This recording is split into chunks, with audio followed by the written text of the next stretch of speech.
नमस्कार मित्रांनो, daily support या मराठी यूट्यूब चॅनलवर तुमचे सर्वांचे मनापासून स्वागत आहे। आपल्या सर्वांसाठी आताच्या ठळक बातम्या, धडाकेबाज निर्णय, काही मिनिटांपूर्वीच्या बातम्या आहेत। या संदर्भात अधिक माहिती या व्हिडिओत जाणून घेऊया।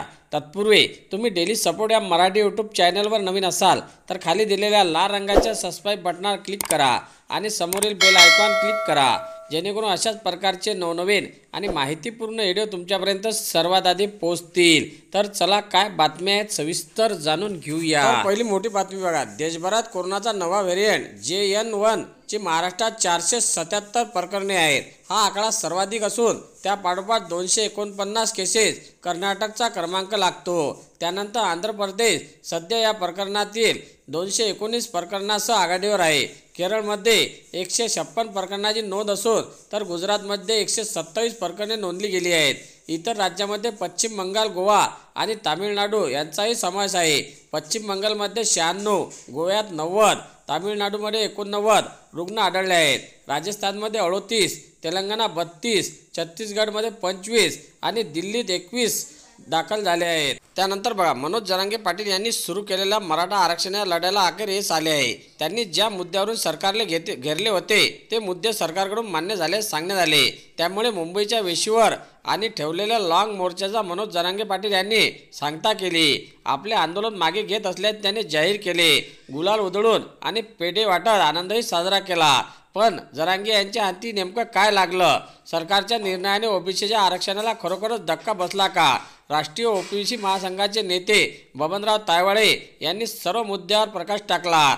सरकारने सरसकट आरक्षण दिले नाही, त्यामुळे जरांगे यांच्या हाती काही लागलं नसल्याचे ओबीसीचे नेत्याचे म्हणणे आहे। त्यानंतर बघा, मराठा समाजाच्या आरक्षणा मार्ग मोकळा झाला आहे। मराठा आरक्षणासाठी जरांगे पाटील यांनी अंतरावरील सराटी येथून मुंबई असा मोर्चा काढला होता, तर त्यांचा ताफा वाशीतच थांबवण्यात आला होता। तिथेच राज्य सरकारच्या शिष्टमंडळाकडून तोडग्यावर चर्चा करण्यात येत होती। त्या चर्चेत यश आले आहे। यामुळे मराठा समाजाला कुणबी नोंदणी प्रमाणपत्र देण्यावर शिक्कामोर्तब झाले आहे। मराठा आरक्षणासाठी 2011 पासून लढा सुरू होता, त्यात 2014 मध्ये यश आले आहे। यावर मनोज जरांगे यांनी 14 वर्षाचा वनवास संपला आहे। राज्य सरकारकडून मराठा आरक्षणासाठी अध्यादेश काढण्यात आले आहेत। त्यात मनोज जरांगे पाटील यांच्या सर्व मागण्या मान्य केल्याचे म्हटले आहे। तसेच या निर्णयानंतर वाशीत जमा झालेल्या मराठा समाजातील कार्यकर्त्यांनी जोरदार जल्लोष केला। त्यानंतर बघा, लोकसभा निवडणुका जशी जशी जवळ येत आहे तसे शिवसेना उद्धव ठाकरे गटानंतर आता राष्ट्रवादी काँग्रेसचे शरद पवार गटामधील नेत्याचे हृदयाची धडधड वाढली आहे। फूट पडल्यानंतर पक्ष गमावण्याची टांगती तलवार शरद पवार गटावर आहे। त्यामुळे पक्ष व निवडणुकीचे चिन्ह हातून निसटले तर कोणत्या नावाने व कोणत्या चिन्हावर निवडणूक लढवायची असा प्रश्न साहेबाच्या शिलेदारांना पडला आहे। शिवसेनेसोबत विधानसभा अध्यक्ष राहुल नार्वेकर यांनी निर्णय दिल्यानंतर या संदर्भात लढा कायम आहे। आता साहेबाचा पक्ष दादाच्या खिशात गेला तर आपण लय काय होणार अशी चिंता आता शरद पवार यांच्या राष्ट्रवादी काँग्रेसमधील नेते व समर्थकांना सतावू लागली आहे। महाविकास आघाडीच्या जागा वाटपावरही त्याचा थेट परिणाम होण्याची दाट शक्यता वर्तवली जात आहे। त्यानंतर बघा, मनोज जरांगे मराठा आरक्षणाची लढाई जिंकली आहे। सोगे सोयरेसह मनोज जरांगे यांच्या प्रमुख तिन्ही मागण्या मान्य झाल्या आहेत। याबाबत मंत्री छगन भुजबळ यांनी मनोज जरांगेच्या मागणीला विरोध केला आहे।